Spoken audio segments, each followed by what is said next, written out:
จากตรงนี้ถนนสวยงามมากค่ะเส้นทางแบบนี้คิดถึงนานๆทรงแบบบ้านที่นี่นะคะเหมือนกันเกือบทุกบ้านเลยค่ะเพิ่นตีวันค่ายซิมเลยค่ะเนาะกวางเต้ๆค่ะเนี่ย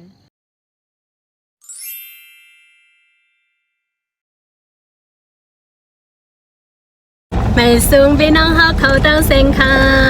สวัสดีทุกท่านนะคะเมื่อแล้วเดี๋ยวพี่น้องเขาการเลวันค่ายสิมนะคะตอนนี้ก็กำลังจะพาทุกท่านไปเที่ยวหมู่บ้านค่ายสิมนะคะ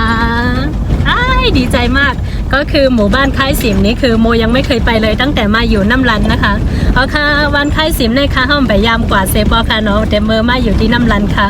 ก็ป๊อกนี่ก็จะเป็นป๊อกอันดั้งสุดในค่ะเนาะครั้งนี้ก็จะเป็นครั้งแรกนะคะไปกับพี่แสงค่ะ มาจำปีคำแสงเหมือนหมู่บ้านนานางไหมก็ไม่เหมือนนะไม่เหมือนมันไม่เหมือนใครเลยไม่เหมือนใครโอ้กันนะวันนี้โมก็จะไปทำงานด้วยนะคะก็คือพี่แสงก็ไปทำงานส่วนโมก็ไปทำงานด้วยแล้วก็ไปถ่ายด้วยให้ทุกท่านได้ชมกันค่ะว่าหมู่บ้านค่ายสิมจะเป็นยังไงนะคะก็คือโมไม่มีเวลาเลยก็เลยไม่ได้พาทุกท่านไปไหนเลยนะคะเอาค่ะว่ามีค่ายามหนึ่งค่ะเนาะยันเบอร์นันแลมไลออนก็กวาดดั้งไหลในค่ะครั้งนี้ก็เลยถือโอกาสไปทำงานด้วยแล้วก็เที่ยวด้วยค่ะปักในก็กว่าเหตุการณ์แห่ยก็เตออนแหล่ป้าเสค่ะเนาะเพราะฉะนั้นออนกันไปด้วยฮานาวาเตเป็นเส้นหือค่ะในงั้นรอลุ้นกันนะคะว่าหมู่บ้านค่ายสิมจะเป็นแบบไหนนะคะจะเหมือนที่นานางไหมหมู่บ้านค่ายสิมนะคะก็จะห่างจากน้ำรันประมาณกี่เมตรซื้อกี่กิโลไกลเหรอโอเคไปกันเลยค่ะขอซ้ำกันค่ะนี่คือสวนงานะคะสวยมากสองข้างทาง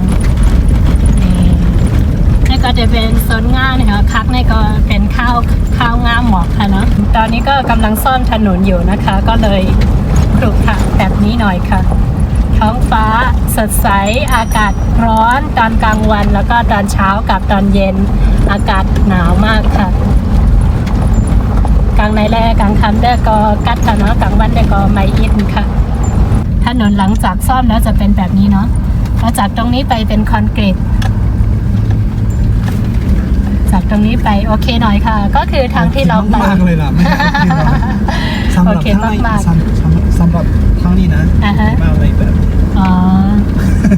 อันนี้ถือว่าอันนี้ถนนสำหรับในรัชฉานนะคะถนนแบบนี้ก็คือดีที่สุดแล้วค่ะ ตอนถามเมืองใต้เขาค่ะนะว่าเป็นเส้นตั้งจะไหนได้แคบไหนบ้างนะคะดูนะคะสวนงานสวยงามมากก็คือเส้นทางที่เราไปไหว้พระอาจารย์ครูบาบุญชุ่มที่กึดเนาะเส้นทางนี้นะคะไปทางเดียวกันเลยไปทางเดียวกันเลยไปทางวัดก้องหักนะคะกว่าดังวัดก้องหักนี่ค่ะสองข้างทางมีดอกทานตะวันป่านะคะภาษาไทยเรียกหมอกบ้านเซินเถินหมอกไว้บ้านเถินก็ว่าอะไรตอนนี้ก็เป็นเวลาบ่าย2:06เราออกมาบ่าย2:00ค่ะทุกคนถ้าออกมา2:00ค่ะโอ้ท้องฟ้าสดใสมากท้องฟ้าฮังเลได้ค่ะทุกคนมองจากตรงนี้ถนนสวยงามมากค่ะด้วยดีในกว่าเส้นตั้งฮังเลได้ค่ะดูนะคะไม่มีโค้งเลย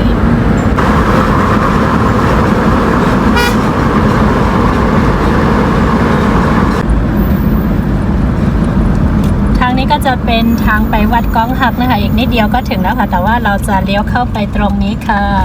เส้นทางนี้ก็จะเป็นเส้นทางดินเนาะใช่ว้าวทางนี้ก็จะเป็นเส้นตั้งลิ้นนี่ค่ะดีกว่าตั้งไหนครับเนี่ยซื่อๆก่อนซื่อๆหมายถึงตรงไปนะคะซื่อภาษาไทยใหญ่ซื่อแปลว่าตรงจากตรงนี้เข้าไปก็จะลึกหน่อยนะคะพี่แสงบอกเอาค่ะเดี๋ยวดีในกว่าก็เด็ดลึกอินเลยค่ะเส้นทางแบบนี้คิดถึงนานๆเส้นทางจะไหนนะใจถึงนานๆ ไปหนาในแค่แหนนางอะเนาะ แค่เด็กแค่ แค่เตะแค่ว่า เส้นทางนี้นะคะ ดีกว่านานางเยอะเลยค่ะ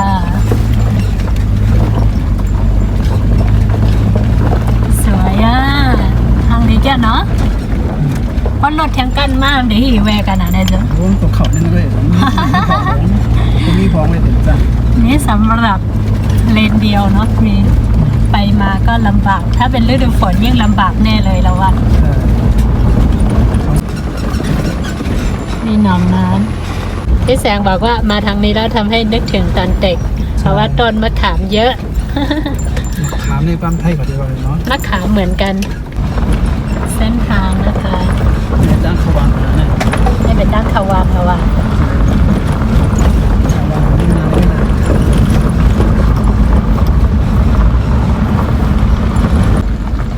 นี่ก็จะเป็นทางเข้าหมู่บ้านค่ะนี่ก็จะเป็นตั้งเขาวานค่ายสิมนะคะไม่ทรงวานค่ายสิมวานจิ้งผมจมหับตอนอยู่ค่าเนี่ยก็จะมีคนเฝ้าหน้าหมู่บ้านด้วยนะคะ นี่ก็จะแบ่งกันเฝ้าค่ะ ที่นี่ก็จะแบ่งกันเฝ้านะคะ ในเวรแบ่งเวรกันเฝ้า อันนี้ก็เวียนหมู่บ้านได้ เวรหมู่บ้าน ต้องมีทุกวันต้องเฝ้า ต้องเฝ้าทุกวันเนาะตอนกลางคืนเฝ้าไหม เฝ้าก ลางคืนน่าจะต้อง มีทุ เฝ้าก หมู่บ้านเลยนะ มีทุกหมู่บ้านเลยเหรอ ใช่อยู่ข้างนอกอ่ะ โอ้ตื่นเต้นนะเจ๊ถึงแล้วนะคะ หมู่บ้านค่ายซิม ใช่สิ หมู่บ้านค่ายซิมถึงแล้วค่ะโอ้แต่ว่าอันนี้กว้างมากเลยเนาะ คือหมู่บ้านเขากว้างเลยแต่บ้านเนี่ย จริงเหรอ ดูดิไม่มีเลยแคบๆไม่มีเลย แคบๆไม่มีมีแต่กว้างๆ หน้าบ้านนี้ดูดิสวยอ่ะ ว้าวทุกคน หมู่บ้านในฝันของโมเลย เดี๋ยวมีอ่างน้ำด้วยไหนกู นี่น้ำอ่างเก็บน้ำในหมู่บ้าน โอ้ทุกคนเฮ้ยจิ๋วชอบ ชอบมากเลยฮัลโหลในเป็นวันค่ายสิมนะคะนี่ก็จะเป็นภายในหมู่บ้านค่ายสิมตื่นเต้นจังเลยเลยหมู่บ้านแบบสมัยก่อนเนอะ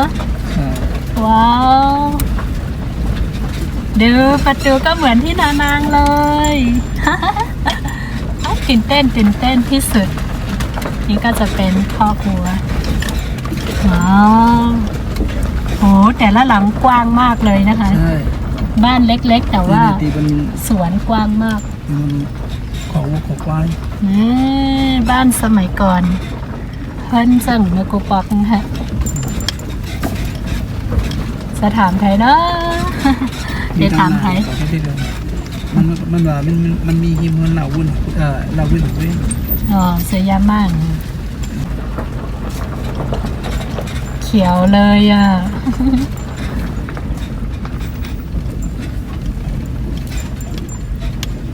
ว้าวกว้างมาก ทุกคนกว้างมากแต่ละหลังนะคะเขาอยู่ห่างกันมากเลยเนาะ ใช่ มาก่อนด้านในสังเกตแล้ว เห็นแล้วนะคะ บ้านที่เราจะมา ก็จะเป็นด้านหน้าที่มีมอเตอร์ไซค์จอดอยู่ค่ะ อันเขาคาเดมากกว่าอันมีแสงแกจอดไว้ค่ะเนาะลึงไว้แสงแกขึ้นไว้โอ้สิวตื่นเต้นนะสิวทำงานไปเราจะไปถ่ายในหมู่บ้าน พร้อมไหมโอเคไหม นี่ก็คืองานแต่งนะคะ เย่เจอแล้ว ก็บ้านนี้นี่เอง ออกจากน้ำรันมาบ่ายสองใช่ไหมมาถึงที่นี่บ่าย2:25 ค่ะเขาลุกตีน้ำรันมา2 โมงมาถึงที่ไหนก็2:25นะคะเนาะใจค่าดัง25 มินิทค่ะใช้เวลา25 นาทีนะคะเดี๋ยวเราไปดูด้านในกัน ไปด้วยตั้งกัดได้ดังในค่ะเนาะไปเลยตื่นเต้นที่สุดเรามาดูว่าผู้คนที่นี่จะน่ารักไหมจริงๆคนไทยใหญ่ก็น่ารักทุกหมู่บ้านเลยเนาะนี่ขนาดเขาคาเดมากก็เดเวนเฮิร์นตีในค่ะเฮ็ดสังค่ะ ได้เป็นเจ้าหมาเนาะ อ๋อนี่เจ้าบ่าว แล้วก็นี่นะคะซุ่มอะไรทำเสร็จเรียบร้อยแล้วค่ะ แล้วก็นี่ก็จะเป็นบ้านเจ้าบ่าวนะคะ อ๋อเขาเฮ็ดเจนไหนนะเนาะขึ้นไปค่ะขึ้นคอยอ๋อขึ้นไปกวนดีไหลน่ะอัลลูน้ำรันมาขึ้นไปดีไหนเนาะ อ๋อลูกดีในกว่าก็อย่างกันเนาะอ๋อจะเอา เอาคนน้ำรันดูนะคะเขากำลังทำรูปหัวใจแบบว่าเอาไม้ทำอันนี้เดี๋ยวเฮ็ดตาอีสังค่ะเฮ็ดหมอกอ๋อเฮ็ดหมอกถ้าพี่เขาบอกว่าจะทำดอกไม้นะคะเดี๋ยวเราไปดูด้านในค่ะดูตรงนี้ก็เอาไม้ตกแต่งแบบสวยงามเลยนะคะน่ารักมากที่นี่จะช่วยกันแบบนี้ค่ะเฮ็ดสังคาปากินน้ำเนงค่ะเนอะกินน้ำเนงเอาลงกินน้ำเนงกำลังเต็มคนป้ากำลังเต็มน้ำชานะคะแล้วก็ทุกคนก็ช่วยกันอยู่ด้านในนี้ค่ะโอ้แคปตินน้ำค่ะเนาะก้นเหนือขึ้นแลบน้ำได้ค่ะเขาตึกผงไม้ตึกถุงอ๋อลูกค่ะในวัดตึงก็ค่ะนี่จะเป็นบ้านเจ้าบ่าวค่ะสวยงามบ้านแบบสมัยก่อนนะคะอาจจะเป็นเพื่อนเก่าแก่เจ้าเมื่อกูปอกค่ะเนาะไรใจให้เปิดหาเพื่อนจะไหนแล้วระหว่างที่แสงเตรียมอันนี้เราก็จะขึ้นไปดูด้านบนนะคะทางนี้ก็มีคนช่วยกันค่ะด้านในเป็นซอยกันแล้วก็เขาขึ้นว่าต้อยเหนือเพื่อนค่ะเดี๋ยวจะขอขึ้นไปดูบนบ้านนะคะบ้านก็คือจะเป็นบ้านแบบสมัยเก่าค่ะสมัยก่อนก็คือต้องถอดรองเท้าด้านล่างนี้นะคะ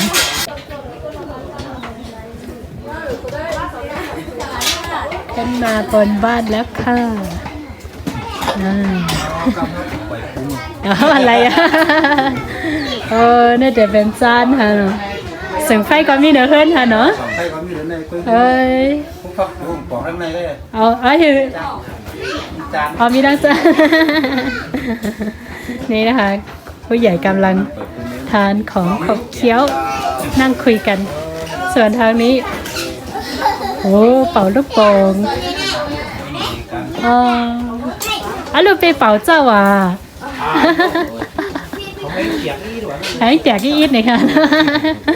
นี่เตรียมงานแล้วนะคะเตรียมเรียบร้อยแล้วก็คือลูกโป่งทำแบบนี้ค่ะ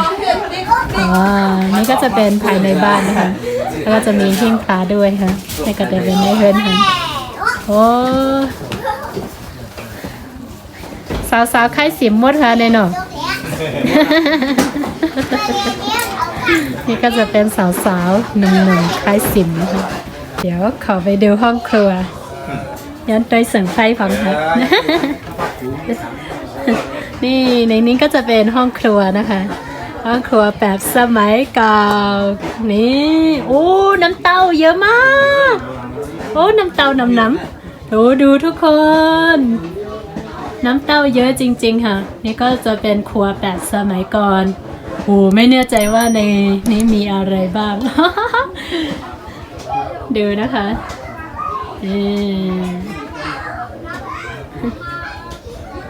คือน้ำเต้านะคะต้องรวมควันไฟแบบนี้นะคะถึงจะอร่อยถ้าไม่ทำแบบนี้ก็แปลว่าไม่อร่อยค่ะมีปืนด้วยนี่ ว้าวในข้าวโพดนี้คืออะไรอุ้ยน่ากลัวจังอะไรอ่ะมีสำนักอะไรไม่ทราบหมูไม่ทราบเฮ้ยดูนะคะน้ำเต้าสวยงามค่ะแล้วก็ลงมาก็จะเป็นที่ทำกับข้าวนะคะแล้วก็จะเป็นที่ไผ่ตีเฮ็ดข้าวเฮ็ดพักหน่อยค่ะ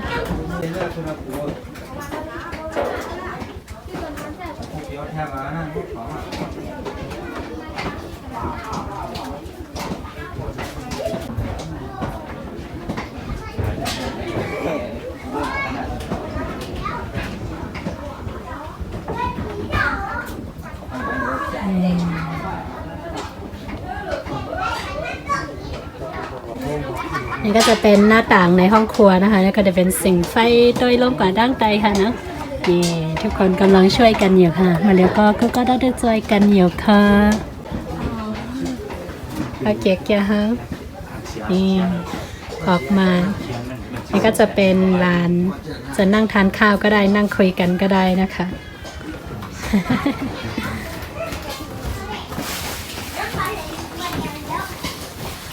และทางนี้ก็จะเป็นทางลงค่ะ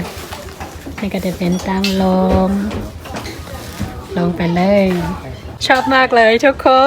นลายใจได้ค่ะดังในค่ะเพื่อนเบอร์กุปอก có phải nộpค่ะ อ๋อก้อนไข่นก ใหญ่มากเลยค่ะcó phải nộpค่ะ สาเหตุพักสังค่ะพักสังค่ะ thế nào cái gìค่ะ อ๋อน้ำเห็นเย่น้ำสดน้ำพัก นี่นะคะทุกคนมาช่วยกันแบบนี้ทั้งหมู่บ้านเลยค่ะนี่ค่ะทุกคนก็จะมีน้ำชานะคะมีขนมที่เขามาวางให้นะคะถือว่าอยากจะทานอะไรเลือกได้นี่มีเกลือด้วยนะคะเกลือใส่อะไรก็คือใส่น้ำชานะคะก็จะทำแบบนี้เดี๋ยวมันจะให้ทุกท่านได้ดูนี่แล้วก็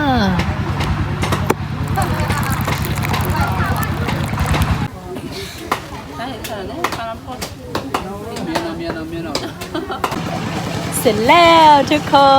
นนี่ก็จะได้อันนี้นะคะวันนี้มาทำได้นี่ ยาวะก็ได้กว่าเละไว้ปีแสงปีข้างแสงเก็บเขาก็เด็กกว่าเละเด็กกว่าจ้ำเนี่ยฮะกว่าเด้อโอเคไปเที่ยวเองก็ได้ นี่ก็ทำเสร็จแล้วนะคะนี่ก็เฮ็ดยาวค่ะก็ได้เด็กกว่าเละไปปีข้างแสงไงก็เด็กกว่าเละทางนี้นะคะบ้านแต่ละหลังนะคะก็จะทะลุกันค่ะด้านในค่ะเราเพิ่นหลังและหลังอยู่ในว่างเร็วกันค่ะเห็นไหมคะทุกคนสามารถเข้าทางนี้ก็ได้นะคะนี่ก็จะเป็นบ้านเจ้าบ่าวนะคะนี่ก็ดูจากหลังบ้านค่ะนี่ค่ะในสวนก็จะปลูกถั่วปลูกอะไรแบบนี้นะคะแล้วพอมาทางนี้ก็จะเป็นบ้านญาตินะคะทะลุกันได้เลยเห็นไหมคะแล้วก็สามารถไปทางนี้ได้ค่ะทุกคนกว่าด้านในก็ไลค์ค่ะเดี๋ยวเราไปดูนะคะแล้วก็พอมาทางด้านนี้นะคะประตูก็จะออกทางนี้ค่ะทะลุกันไม่พอมาทะลุอีกบ้านหนึ่งค่ะทุกคนเดี๋ยวไม่ได้ขออนุญาตเจ้าของบ้านนะคะเราก็จะมาถ่ายดูทางด้านนี้โอ้สวยมากมีสวนงานในบ้านด้วยทางนี้ด้วยค่ะเรามีสวนงานในวังเฮิรนค่ะ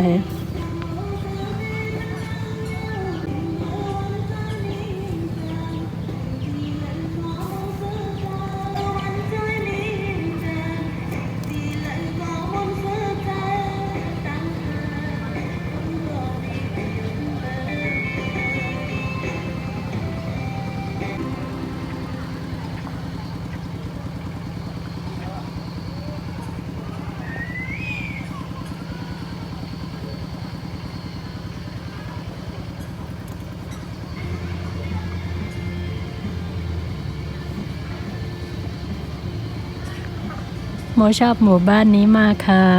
ไรใส่เป็นในเตค่ะเนาะ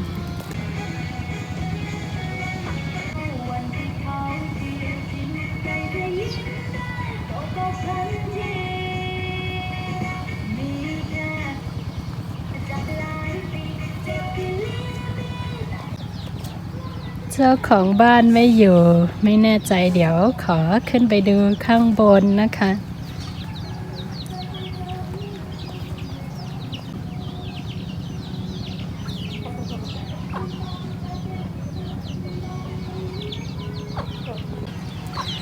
ที่แท้ก็เป็นบ้านคนรู้จักนี่เองเป็นเฮิรนว้าวโมชอบห้องครัวมากนะคะนี่เป็นสิ่งไฟเนี่ยเดี๋ยวเราขอขึ้นไปดูด้านบนนะคะเดี๋ยวมาย้อนตัวเหนือเฮิรนค่ะทุกบ้านคือต้องถอดรองเท้าค่ะต้องถอดรองเท้าด้านล่างนี้นะคะ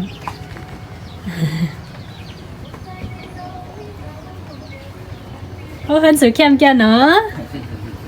เพื่อนดีในเดเหมือนกันหมดเนาะว้าอย่าว่ากลมเลยแหละอยู่เรียวคันโอ้อยู่เรียวค่ะกว้างๆว้าวบ้านนี้กว้างมากนะคะดูระเบียงแบบสวยงามทางนี้ก็จะเป็นที่ไว้น้ำค่ะนำในมาถึงในวานหนอเดี๋ยวขอเข้าไปดูในห้องครัวเดี๋ยวขึ้นบ้านไหนก็คือจะขอดูห้องครัวก่อนเลยมันเตยในสังไฟว้าวโอ้กูเฮิรนมีน้ำเตาให้ไหนเนาะว้ายนี่นะคะทุกบ้านนะคะก็จะมีน้ำเต้าแขวนไว้แบบนี้เลยค่ะนี่กูเฮิรนตั้งในค่ะเนาะมีน้ำเต้าแขวนไว้ตีไฟจะไหนคะเพราะว่าน้ำเต้าเนี่ยพอแขวนไว้ตีไฟกวนไฟให้ไหนมันหวานเนี่ยค่ะว่าก็มันยันไอกวนไฟมันหวานเนี่ยค่ะสวยเนาะนี่ห้องครัวนะคะน่ารักมากห้องครัวทุกบ้านของบ้านนี้ก็คือน่ารักมากก็มีน้ำเต้าทุกบ้านเลยค่ะสวยงามจริงๆนะคะ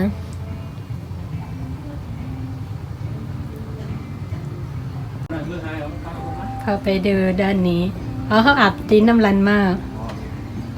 มาดูทางด้านนี้นะคะดูที่ไว้มีดน่ารักมากถ้าหากว่ามีเตกนี้ไม่ได้เลยเนาะแล้วก็มองจากตรงนี้นี่ก็จะเป็นสิ่งภาษาไทยใหญ่ห้องเก็บของทางนี้ก็คือใหญ่โตนะคะนี่ทางนี้ก็จะเป็นในสวนที่โมถ่ายมาเมื่อกี้ค่ะทีนี้ก็เป็นในสวนนี่ค่ะมองจากตรงนี้โล่งเลยค่ะทุกคนนี่ก็จะเป็นหน้าบ้านนะคะดังในก็จะเป็นหน้าเฮิรนหันเฮิรนดังในเดย์ใครเหมือนกันหมดค่ะนี่ระเบียงกว้างมากโอ้ไผนอนดังนอกแน่ก้นเทาฮะเอาก้นเทาฮะมกัดค่ะฮะนอนดังนอกขอเข้าไปดูในบ้านหน่อยฮะย้อนไปในเฮิรนเป็นในเงินในมีหนองหวานนี่โอ้ดูกว้างมากทุกคนกว้างค่ะเนาะนี่ก็จะเป็นบ้านแบบสมัยก่อนนะคะว้าวโอ้ยอะไรใจเฮิรนดังในแกเคยไปไทยใช่ไหมไม่ครับไม่ทำไมถึงพูดไทยได้ก็เรียนแบบตัวเองเรียนแบบยังไงแบบหนังสืออ๋อเรียนจากหนังสือโอ้เก่งเนาะชื่ออะไรจอมหานใช่แล้วเคยเจอกันหลายครั้งนะคะมาที่นี่มาเจอสักทีที่แท้ก็พูดไทยได้เขาบอกว่าน้องบอกว่าน้องเรียนจากหนังสือนะคะก็เลยพูดไทยได้เก่งมากเลยไม่เคยไปไทยด้วย ขอบคุณนะครับผมมากครับเก่งอ่ะ ไปเที่ยวทางนี้ต่อใครนะครับส้มอ่ะนี่ทรงแบบบ้านที่นี่นะคะเหมือนกันเกือบทุกบ้านเลยค่ะเตเฮิรนเตวานคล้ายเสียมค่ะนะเหมือนกันหมดค่ะก็หนาว่าในวางกวางเต้ๆค่ะกว้างได้รู้บ้านก็จะห่างกันหน่อยค่ะแต่ว่าทะลุกันได้หลายบ้านเลยนะคะ นี่เจ้าของบ้านส้มค่ะ เดี๋ยวโมจะพาเที่ยวในหมู่บ้านนะคะเดออนแหล่ในวันค่ะเนาะแล้วก็ดีวันในแคมป์ได้ค่ะไหลใจ ไม่เคยมาเที่ยวมาก่อนเลยนี่ก็จะเป็นครั้งแรกค่ะแต่ไม่มีใครพาเที่ยวเลยก็จะเที่ยวคนเดียวนะคะไม่ไปออนแหล่ก็เดแหล่ก็เร็วค่ะเนาะนี่ก็จะเป็นเส้นทางในหมู่บ้านนะคะนี่ก็จะเป็นเส้นทางในวันตอนนี้จะไปไหนยังไม่ทราบเลย เดี๋ยวก่อนอะไรไปหูกว่าด้วยก่อนเนาะ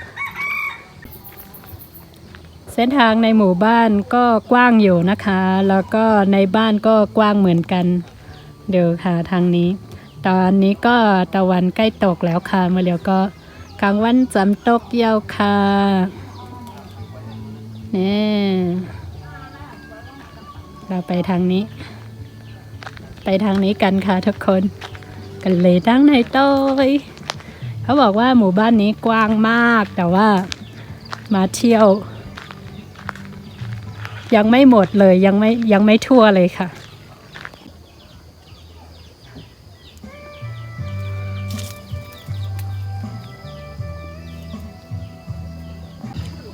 ดูค่ะทุกคนบ้านแต่ละหลังนะคะก็จะหลังใหญ่เบ้อเร่อเลยและ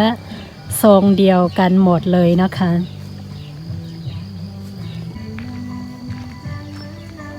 นี่จะเป็นทางเข้าบ้านค่ะนี่มาเจออะไรนะสำลีนะคะนี่ดอกก็จะเป็นแบบนี้ค่ะ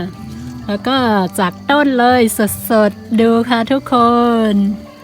นี่ก็จะเป็นแบบนี้นะคะว้าว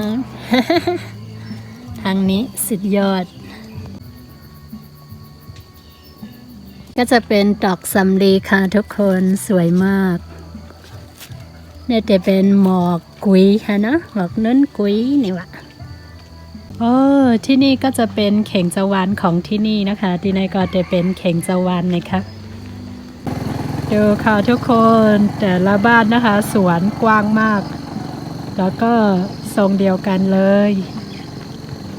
เพิ่นตีวันค่ายซิมนะคะเนาะกว้างได้ค่ะเนี่ยก็จะเป็นเดียวกันค่ะไม่มีคนพาเที่ยวเดี๋ยวพรุ่งนี้น่าจะกลับมาอีกนะคะไม่ก็นอนแลเมื่อพุกมาแลบเตมาแทงค่ะเนาะมาเร็วก็คำเตเมื่อขึ้นน้ำรันนะคะตอนนี้ก็มืดแล้วนะคะก็จะกลับที่น้ำรันเลยเดี๋ยวพรุ่งนี้น่าจะพาเที่ยวให้สาวๆพาเที่ยวดีกว่า เส้นทางถ้าหากว่าเป็นฤดูฝนนะคะคงลำบากน่าดูเลยค่ะเพราะเป็นข้าวไม่เพราะเป็นข้าวฝนแต่ละเปองอินค่ะเส้นทางบ้านแต่ละหลังสวยงามค่ะ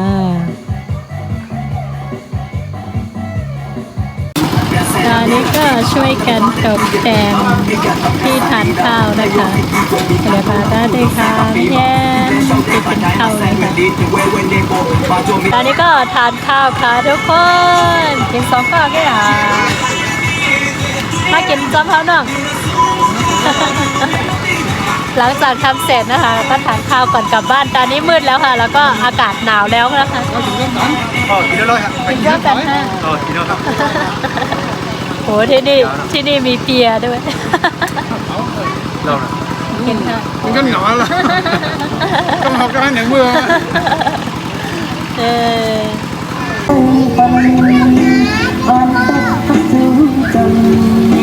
งานแต่งครั้งนี้นะคะส่วนมากก็จะมากันตอนกลางคืนค่ะ